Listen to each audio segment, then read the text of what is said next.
Dear and respected Thay, beloved community, today is December 12th in the year 2021 and we are at Deer Park Monastery in Southern California. Yesterday I received my shining light from the brothers. For those of you who don't know, the shining light is an annual practice in our tradition, which you would call maybe in the corporate world a 360, where you look back at the performance of the employee and see if the goals were met, if it was a successful year, what went wrong, how much money did we win or lose. So what I say, that's comparable because we don't have the same goals as a company. But we are kind of doing the same. We are looking into the last year and seeing as a community, how did my practice help liberate myself? How did my practice help liberate the brothers around me, the Sangha around me? Did I deepen, was I able to deepen my understanding, my compassion, my happiness, my freedom? Did my practice foster these things and spark, water these seeds in others? And we use 3 steps, and that's it's an image and it's very beautiful. So we water flowers first. That means we see the good qualities of that brother, of me yesterday. So the brothers were sharing a lot about what they appreciate about my personality, about my way of practice, about my how I do things and how I relate to others. For me to know that I'm seen, that the Sangha knows and appreciates me being in the Sangha, and that's very beautiful. So these are the flowers or the lotus. And we also know no mud, no lotus, no compost, no flowers. So the next step is the compost, which I, as a hopelessly optimistic person, calls the flowers to be, the lotus to be. So the compost are the things that are not so nice and beautiful yet, qualities I haven't been able to develop in my spiritual career, things that are more difficult for me to transform and to let go. And the Sangha helps you to see these things and point them out, but not to blame you or to point fingers at you, but to help you realize them for yourself, to bring them out of the shadow into the light. At least it's a shining light session. To help you recognize these things and work on them. And that's the 3rd step, is suggestions. The brothers made suggestions based on my qualities and based on these qualities that haven't been developed as maybe it would help me transform more suffering within me and without me. What they will see I'm able to implement. And if it's only like to attend the schedule more regularly, or to stop before I respond to a comment, before I do that too quick. If it's just like little practical things, or just in general. So we have the watering of flowers. We have the compost, we mentioned the compost. And then what I call the suggestions are the fertilizer. So the fertilizer helps the compost to become future flowers. And I was smiling throughout the whole session. It's easy to smile when you receive flowers and you see the brothers really see things in you that I was not so much aware of, like, because it's kind of part of me and I just am like that. But somebody actually really loves that about me or feels that it is very beneficial and for the Sangha and a beautiful trait. But I was also smiling through the compost and the suggestions. Because the shining light, it happens once a year, and I know that my view on myself is limited. I have like a blind spot. So to see myself from another perspective, and I know it comes from a perspective of care and of wishing me to grow heart, to grow soul, to grow understanding, all these wholesome seeds, makes me smile in gratitude. Thay often says, smiling is a practice. When we smile at things, that means we acknowledge them. And we know that they are there, including ourselves. If we smile, we know that we are smiling because it does something with your face. And I read that you're actually relaxing dozens of muscles in your face when you're smiling. And I felt the same. I felt I was smiling and I was open, I was acknowledging everyone, I was present, and I was curious, and open to receive everything so I can learn and grow. When Thay was asked how we can practice smiling when our being is filled with sorrow and despair, worries, fear, and Thay responded, we must learn to smile at our sorrow. We must learn to smile at our fear, because it's a part of us. It's not enough to smile just to the flowers, to the clouds, but we got to smile to those things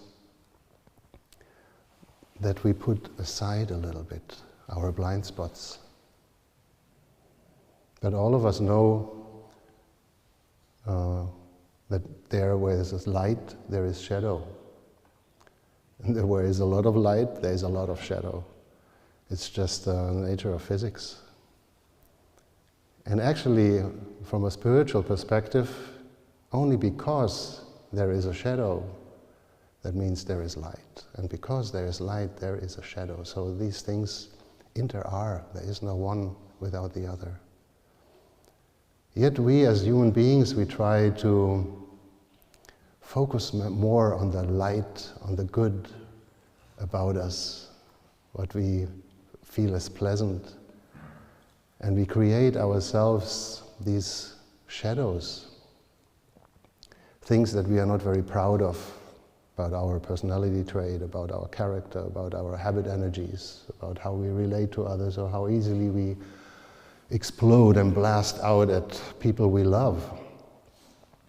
We put them aside and let them grow there and unguarded until they one time burn us or somebody else and explode. And it's not that we want this to be, but I also see that this is how all humankind handles the lotuses and the mud.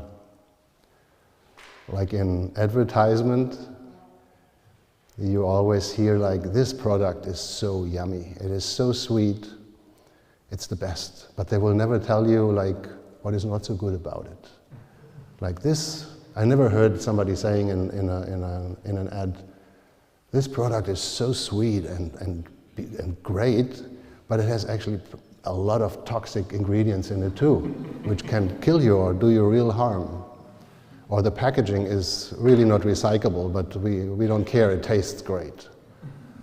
We don't do that. We focus always on the pleasant things. I read a very interesting article about cultural shadows, taboos in societies, or things that we deem sacred, very sacred, and that we are not allowed to talk out loud in a certain way. And that's why, as I said, like the shadow finds itself and grows in the shadow, we have swearing words, and we cuss and we curse. They said, the writers of this article said, this is our event of acknowledging our shadows. We don't want to talk about it. It's a taboo. It's not something we want to talk about. But if I curse and swear, I'm allowed to do so. And it depends on what cultures are deemed very sacred, or which things are very taboo in a certain culture. So when I started looking at the swearing words of the US, for example, there is the F word, but I also know, coming from Europe, that America is pretty tight with sexuality. So you don't really talk about it. So that's why you say the F word, and everybody says it, and it's fine. That gives us permission to do so. In Germany, they are more innocent, I'd say. In Germany, feces are something like, ooh, bah, that's bah. You teach children already. So you use the S word, right? That's already like, ooh, he used the S word. Well, Americans go a level up. But you see, every culture finds a way to speak out, or the shadow of every culture finds a way to be expressed and to be acknowledged. My ancestors come from Croatia, and Croatia, like Italy, is very Catholic, and that's the very sacred thing. And also sexuality is suppressed, at least to talk publicly about, and family is a core value. You never betray family is like this thing you stick to. So what would people do? People would do mixtures out of a family, sexuality, and saints or God or Jesus himself, and they are super funny combinations of vent out to F the S out of the aunt of this saint, So they're very creative in that, and you never hear the same swearing twice. And I know the Italians are just as creative. We're laughing, but I also hear that our laughing is like out of this little embarrassment, it comes out of this shadow, but it's good that we're talking about it. Shining light. Lotus and mud inter are. In psychotherapy, we speak about the shadow, right? Everybody has a shadow, and that's exactly that. Our blind spot, like things we sweep under the carpet, and we believe, like children, that nobody sees us, like we covered it up. We know that everyone wants to be happy, that human beings seek for happiness, to feel okay. And that's fine. But what we deem not okay or not pleasant, we either reject, say, no, cannot use you, or we cover it up, or we ignore. It's not here. And we do so very successfully, but only to a certain point. And that is the point when this shadow finds its opening, or it is compressed for so long time and hidden for such a long time that at one point, without us knowing, reacting to something being triggered, like lashes out and harms ourselves, harms others. And it has happened to me all my life. And I feel so bad. And it is only because I, from the beginning, am not able or willing to accept the difficult sides in me.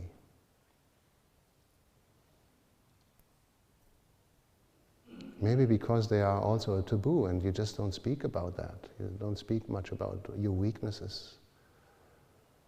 You don't speak about like what fantasies I have, because they might be violent or sexual, and like it's embarrassing. Like people will think, ooh, like what's wrong with you? Aren't there any ways, skillful ways for us to express these things?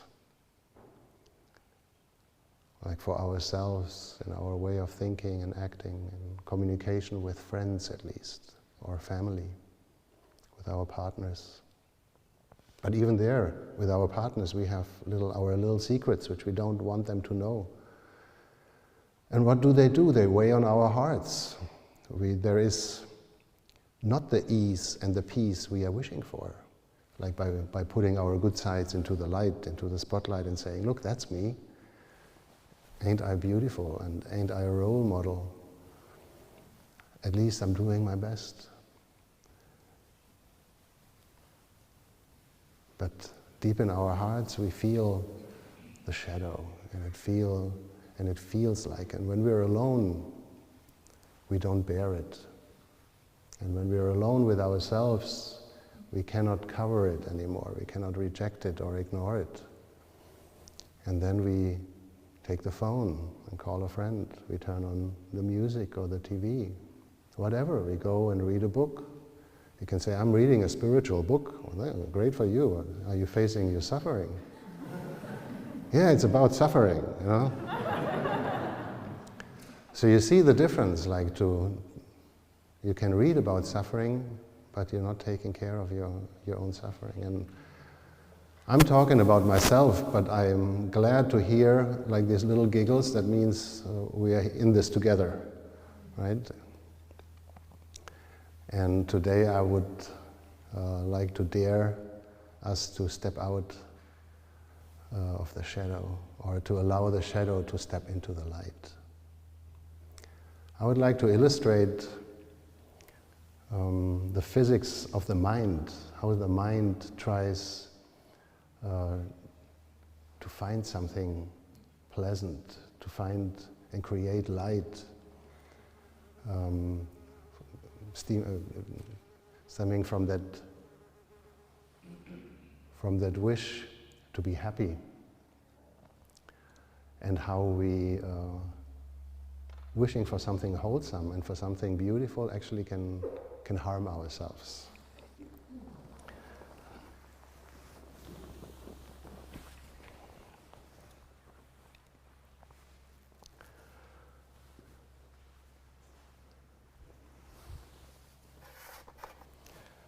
So our mind is part of our consciousness.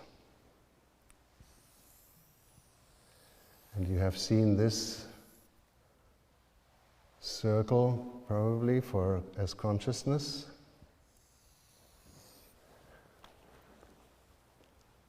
Usually you see it a bit different, but I need to tilt it and you will see why.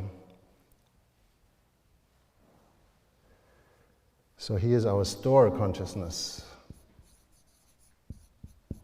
And here's our mind consciousness. The store consciousness, the unconscious, or the store of all seeds, of all mental formations that maybe we are not aware of, but if we water them by looking at something, by talking about something, by bringing awareness to something, they come up into the mind consciousness. And the mind consciousness is more conscious. We have here the 6 sense organs: the eyes, the ears, the nose, the tongue, the body, and the mind. And interdependent co-arising, the teaching of how everything interdepends on each other, just like the light and the shadow, the lotus and the mud, says because there are sense organs, there is a contact. Of course, because they make contact. We hear, we see, we smell, we feel, we taste, and we perceive with our mind. So here is an object, okay? And all our senses are making contact with this object.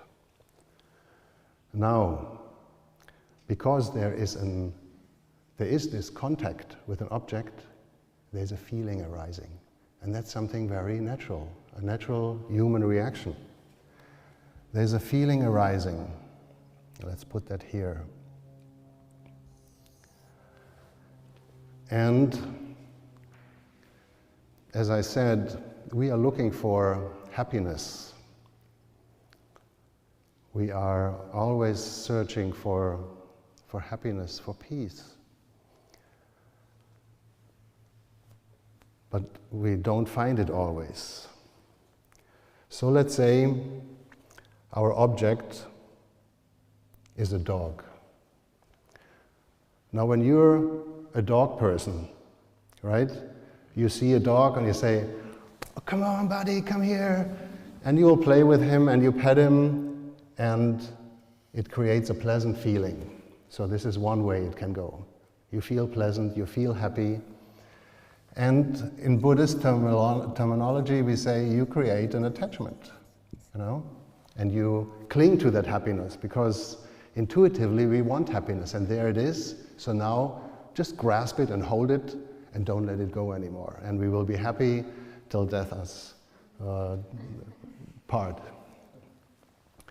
But maybe the owner of the dog has an appointment. He says, it's okay, like I really see you love dogs, but I'm late for my appointment, I have to go, and you're really sad because the dog's going away.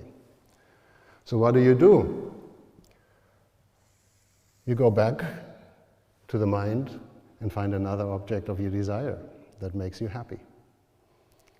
Right? You look for an object that makes you happy. Now you're looking at the same dog, but you're not a dog person. Maybe you have an allergy or you're scared. So this would cause an unpleasant feeling for you, coming so close to a dog. And you have an aversion.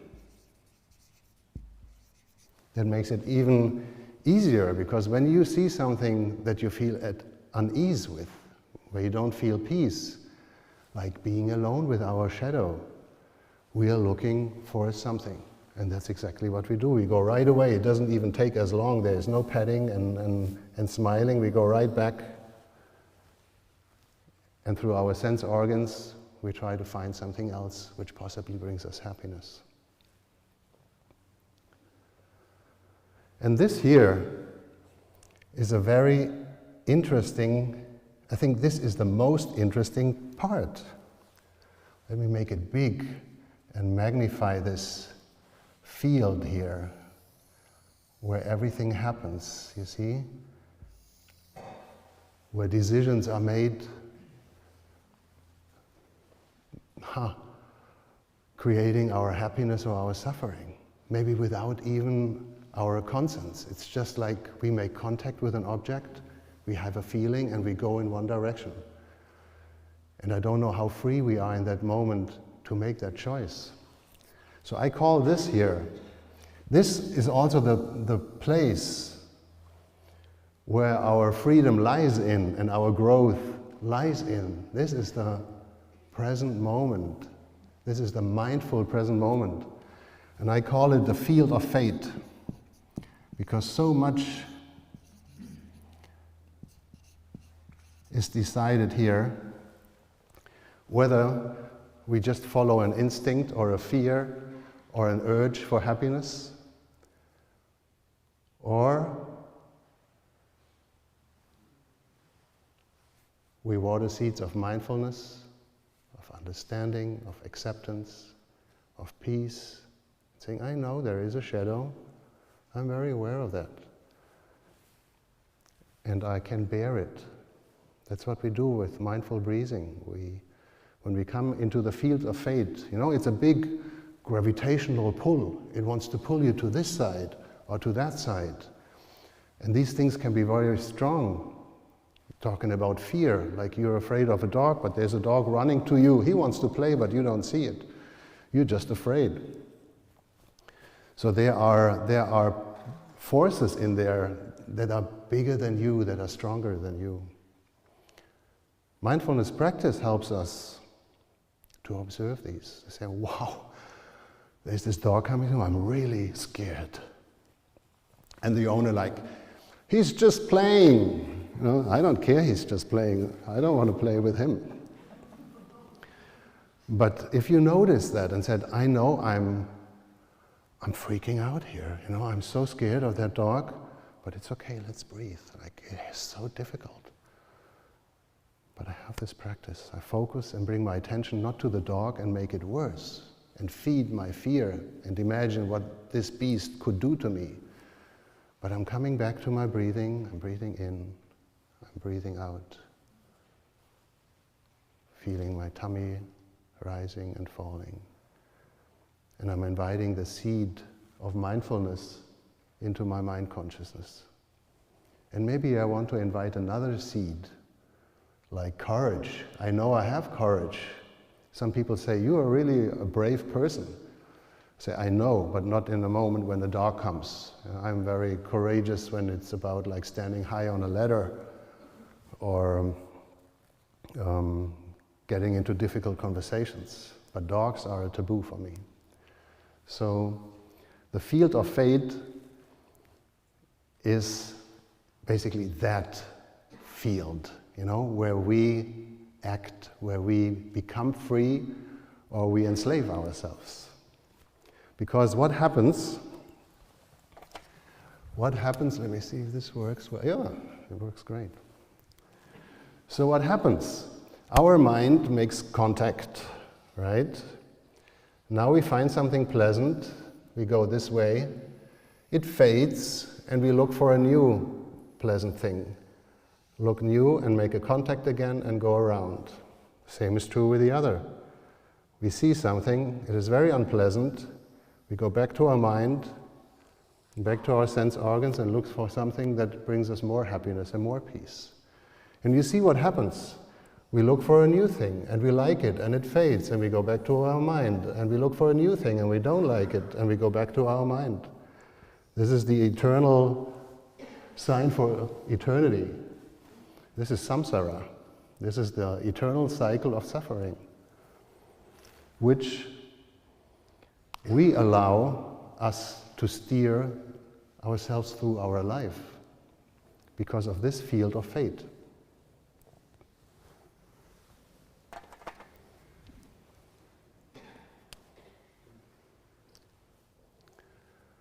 Now to practice with this field of fate, because it is so essential and this is the intersection of my happiness, and I need to make the right move or turn or develop patience and mindfulness to be there.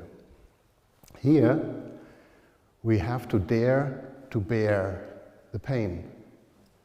Dare to bear, that's mindfulness. Just observe what is going on.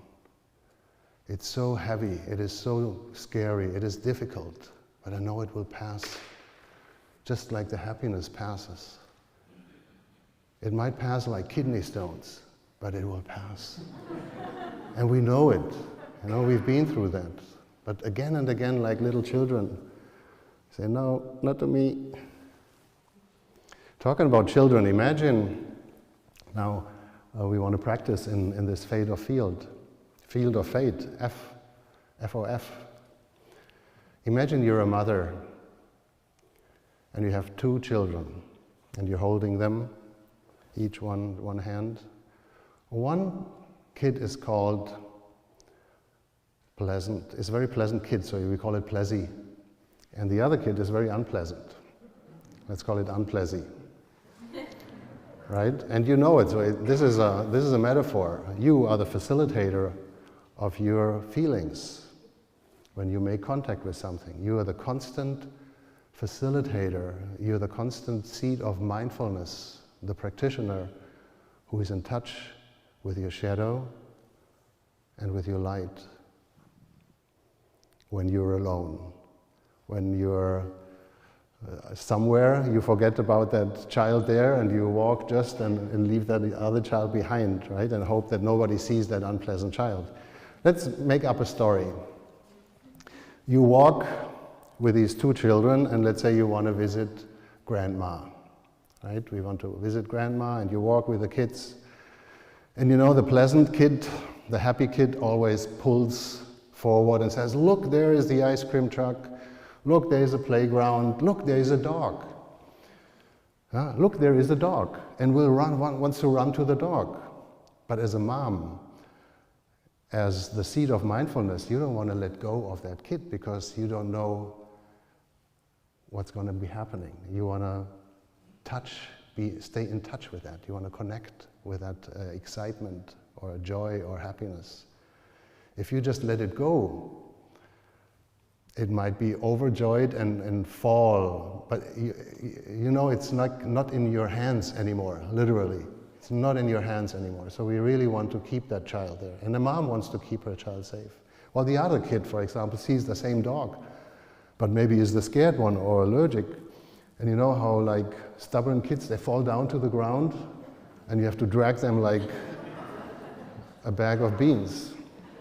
You say, I want to go home. So you have one kid here and one kid there, and that's the field of fate. You know? You in the middle, one pulls here, one pulls there, one wants to bring you to the attachment, the other to your aversion, but you as the mother, you know, either way, if I give way to this or to unpleasant, we will always end up in the same situation. We will always come back to this moment. So how do I get over it? That's why I'm saying we need to be in touch with both. It doesn't help us if we let the happy kid run to the dog.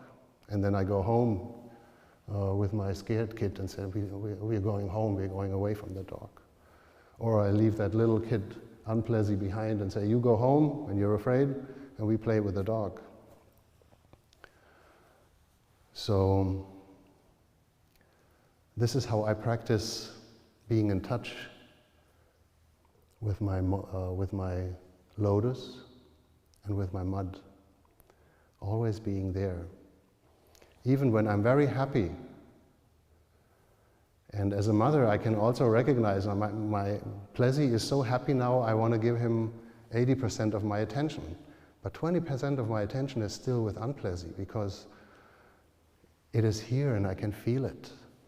It is here with me and it's a part of me. It's my kid. It's my feeling. If I don't take care of it,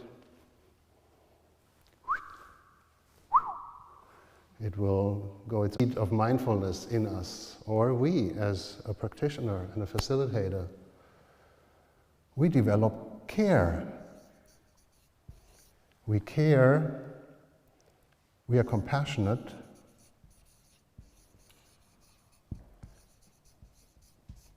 seeing the needs of our kids, of our feeling, of our what do we need. And we are understanding.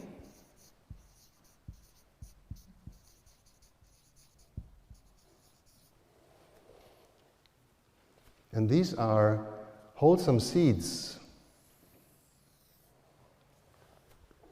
that will be watered in our store consciousness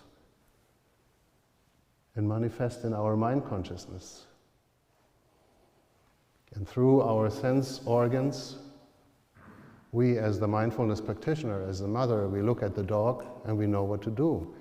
We turn this way, for example, and we let Plessy play with the dog while Unplessy is protected behind my back and said, I got your back.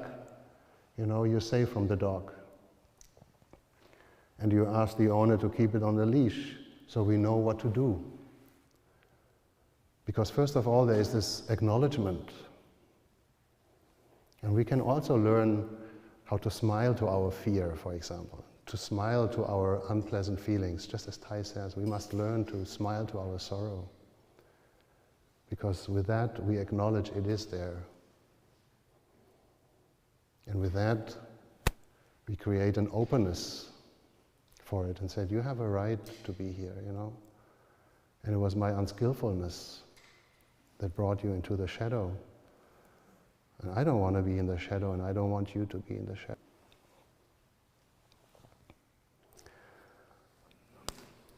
Let us listen to a sound of the bell, come back to our bodies and our feelings, go inside and let that sink in for a moment before we continue.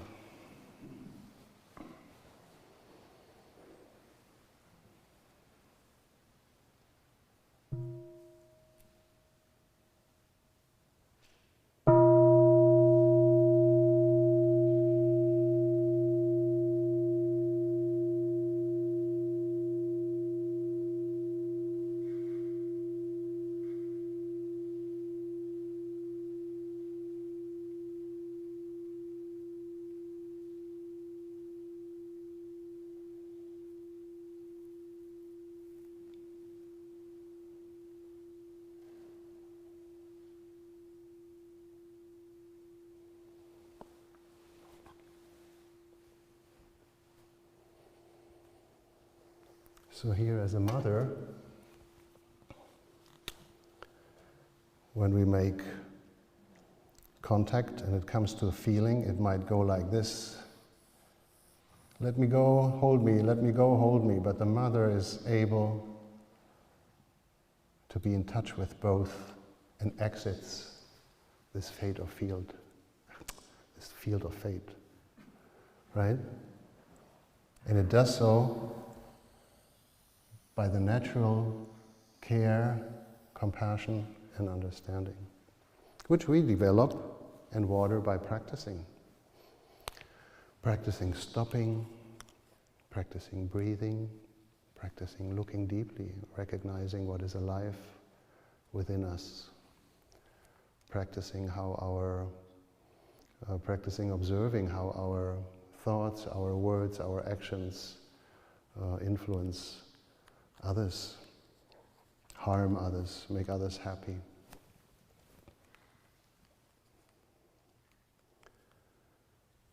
You know, Thay, often in his talks, he speaks to his shadow, he speaks to his suffering. If you watch Thay's talks, you will see that often when he addresses it directly and says, "My dear pain, my dear fear, I know you are there, and I'm here for you." And he starts talking to it like a kid, and everybody giggles and says, like it's so sweet what Thay does. And because Thay is having a self-conversation basically with a suffering inside of him, it becomes a taboo too. Like self-conversations are only conducted by people who are have multiple personalities. But I also learned that self-conversations need intelligent conversation partners. So you have to be really on top to talk to yourself. And if we're honest, we're talking to ourselves all the time, right? So why not, if we're anyway talking to ourselves, why not admit it and recognize it and make it public? And also be compassionate and inclusive and accepting of it, and being a good friend for it, because it has a message for us. And the message is, I want you to be a whole being. Because if you separate me because you cannot bear me, it will weigh down your heart. It will weigh heavy on your heart, and you will always feel it. And when you're alone with me, you will try to run away from me. And only when we're together, we will be at peace. And I'm not that bad. I'm just afraid. Would you please take the time and the space to hear me, to hold me, to embrace me? We need to dare to bear because we care. Is that good?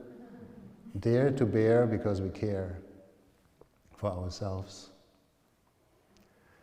And while everybody giggles when Thay talks to himself and addresses his suffering, maybe because it's a taboo to talk to yourself, we miss the point. We miss the point that Thay actually is sharing a deep and profound practice of himself. He's sharing with us what he is practicing when he's facing his shadow, when he's facing his demons, when he's facing his fear, his suffering. He's just addressing it. He's just acknowledging it. Like how brazen is that? Like, hey you, I know you are there. I'm not rejecting you, I'm not covering you up, I'm not ignoring you, I'm calling you. And I think we have to pay attention to the message of Thay there. He doesn't want to be funny, and he doesn't just want to make us laugh, but he's sharing with us his deep practice, and instead of giggling about it and also forgetting it, because that's something like children do or crazy people, talk to yourself, so I giggle and then I do my old stuff and I put it aside, that we really take that to heart. If Thay, as our teacher, shares his practice with us, I want to try that. I want to learn from him. If he does it, maybe I can do it too. It sounds the right thing to do, to address my demon.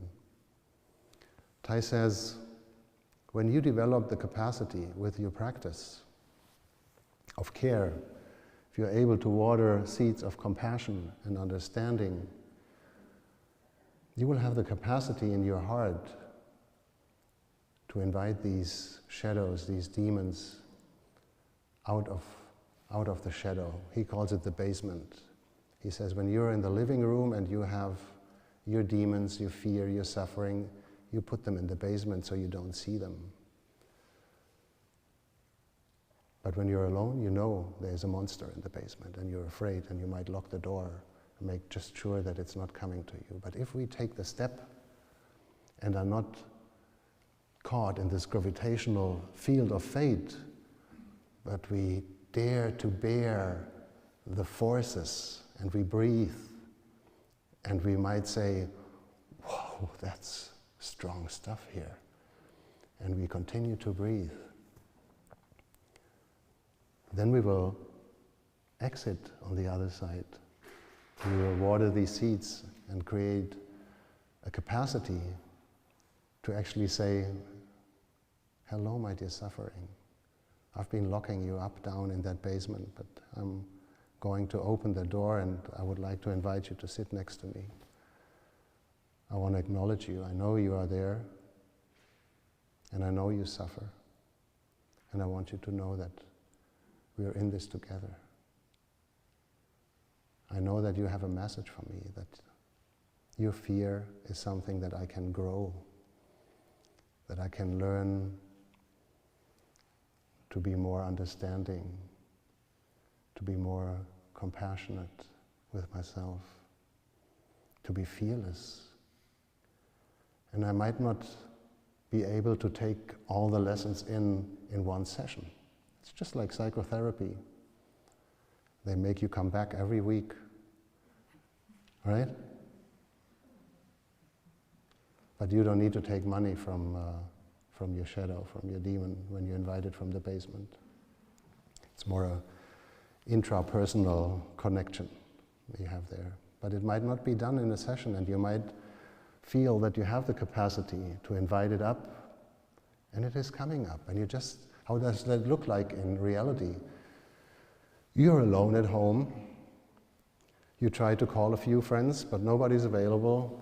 Maybe you try to turn on the TV, but it just doesn't give you that kind of satisfaction as usual.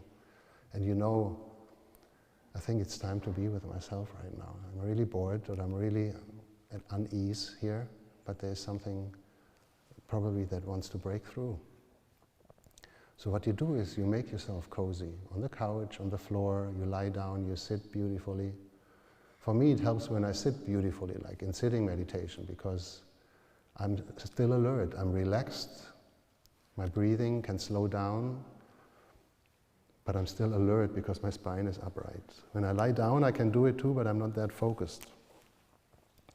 So find a way where you are open, where you are alert, awake, present, but also relaxed, so you can receive somebody who is maybe more tense and more dark and more heavy. And that you have the lightness and the capacity to say, come here by my side. And you know, you can give virtual hugs. We learned to give virtual hugs the last 2 years, because this shadow, this demon, this fear is nothing you can touch, but you can virtually embrace it and hug it.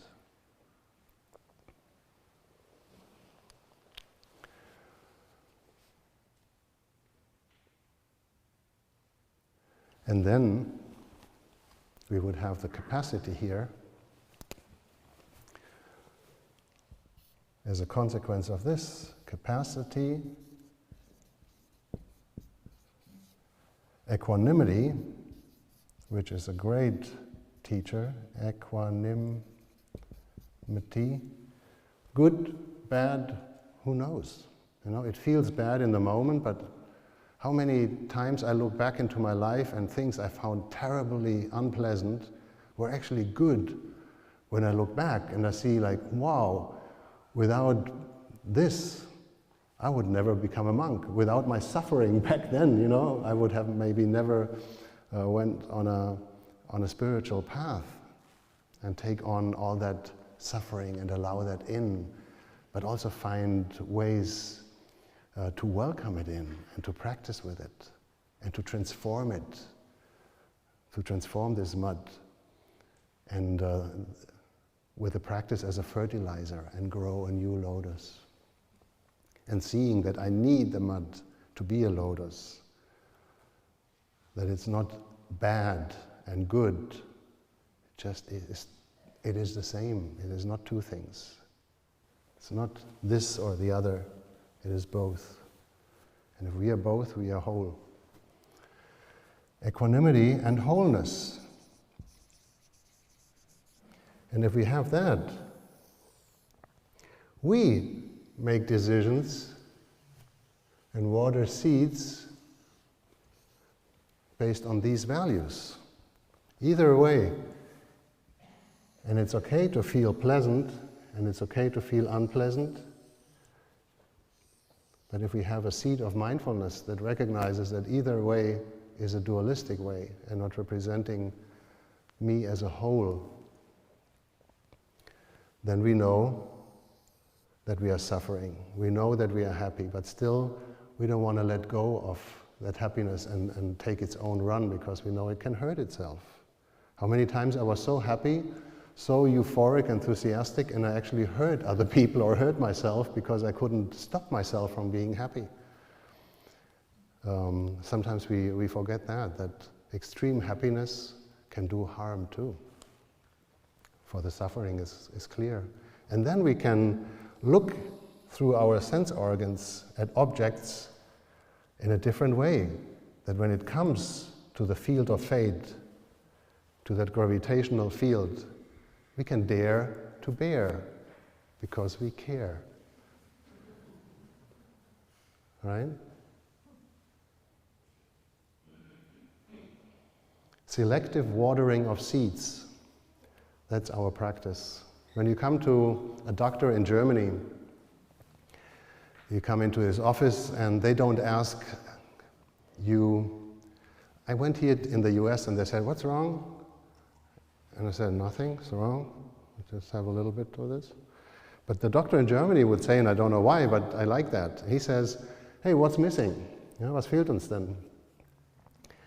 So that shifts my attention to something like, what do I need to be whole again? It's not like, what's wrong? It's like this, a little bit negative. And I'm bad. It's like touching my shadow, and it's, oh, nothing's wrong. Like, how are you? I'm fine. Like, how are you? Great, you know? You don't have the best day, sure. And I love that too. That's also optimistic and watering seeds. But as a doctor, I like when they say, what is missing? And when you think what is missing, you will find the seed that has been neglected, right? That needs water. There is an African proverb And it is so powerful. It talks about the light and the shadow and community.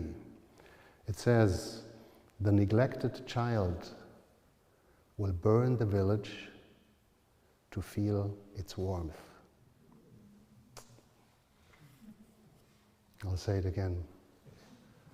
The neglected child will burn the village to feel its warmth. And you know, this neglected child lives within us, but we everywhere have a neglected child. At our workplace, in our family, the black sheep of our family, right? In the Sangha, we are a mix of people and somebody's always difficult and unpleasant. And we tend to neglect these people. And how often, like even in the Buddha's story with his cousin who wanted to be the next Buddha when he became old and sick, these people do actually harm to the community. They burn the village, literally, to feel the love and to be in touch with that. Like the mother, don't lose any of your child. So we cannot afford to leave anyone behind, to leave anything inside of us behind, because we will burn ourselves. We will suffer tremendously, self-inflicted.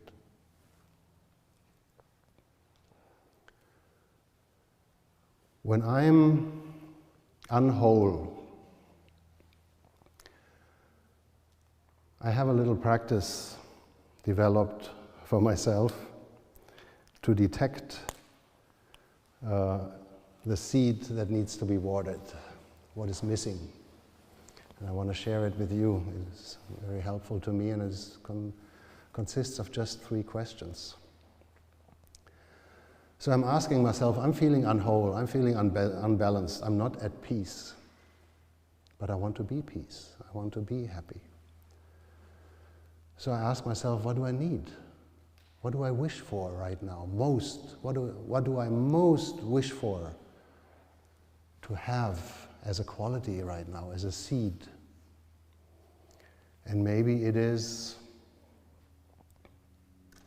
I need to be calm. You know, I'm so nervous and I'm so agitated, I need calm. Okay, now I have identified that. That's already a big step. Now I want to dive deep into that.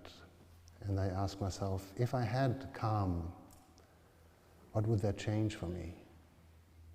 Ooh, okay, if I had that calm. So first I have to use my imagination, which is a great gift of human beings, and say, if I had that calm, what would that change for me? You know, I would feel at ease. I would feel relaxed and at ease. That's what would happen. Okay, then I take that answer. And you see, we're going deep. And then I ask myself, well, if you had that ease and being relaxed, what would that mean to you? What would that mean to me, to be relaxed and at ease? Now I gotta let that sink in and see. I think I would have space. If I would be at ease and relaxed, it would mean spaciousness to me.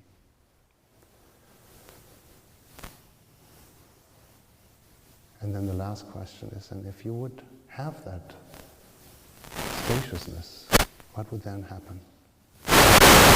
What would happen? And I already smile because now I'm touching something, answering myself. I would have capacity, I would be free, I would be big, I would be one again, I would be whole. And what I was asking first, what do I need most right now, brought me to a seed. And I watered that seed by exploring it, by asking myself and imagining being in touch with it, watering it. And now I feel it arising and blossoming inside of me. And with this last question, I just dwell in there and breathe with it. and also either go in the pleasant or in the realm of unpleasant, but I'm just staying with it and get in touch with that. That's how I trained myself to see what I need and checking in with me every moment, especially when I feel unbalanced. But also, an unbalance can also mean over-excited, right? Can mean that too, because I don't know what to do with myself. I need to do something, but everybody's walking slowly, like, oh God, like I need to sing or dance. So I ask myself, what do I need right now most? And I go into these 4 questions. Yes. I want to end here. I want to end with a poem I wrote after a dear friend passed away. And I was so disappointed and hurt by life and death, you know, especially by death, taking him away and demonizing death. But I remembered the practice. I was already a monk, and I remembered that this is because that is, and the lotus is only because there is mud. Thay often says, lotus don't grow on marble. Marble is beautiful, but lotuses don't grow on marble. They need stinky, dirty mud. It's incredible, huh? How something so dirty, something so beautiful can arise. And from something so beautiful, mud will arise like something so ugly. That's us. We better embrace us as we are. We better dare to bear because we care. So the poem is about that, and I wanted to reconcile life and death, and I wanted to reconcile my perception of my pleasant and unpleasant feelings, and my light and my shadow. It goes like this. Oh my dear life, oh my dear death, you're just separated by one breath. Or may I say that you're connected, though life is welcome and death's neglected. But if we deeply look at dawn or at the setting sun, we clearly see that life and death, just as day and night, are one. So my dear life, don't be afraid, but take your brother's hand and walk together mindfully through our promised land. Thank you for your presence and for your practice.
We have some announcement.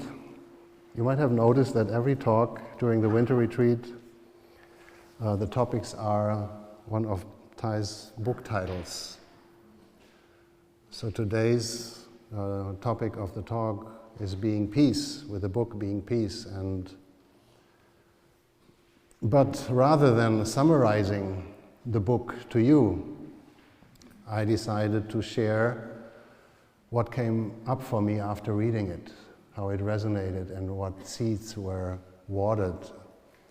But I want to invite you to go to the bookshop and get it later and read it and see what is coming up for you, what you take out of it. He talks about smiling, he talks about the 14 mindfulness trainings, he talks about interdependence, and as usual, Thay goes straight into your heart and starts talking to you as he would talk to his own suffering. We dare to bear because we care. All right.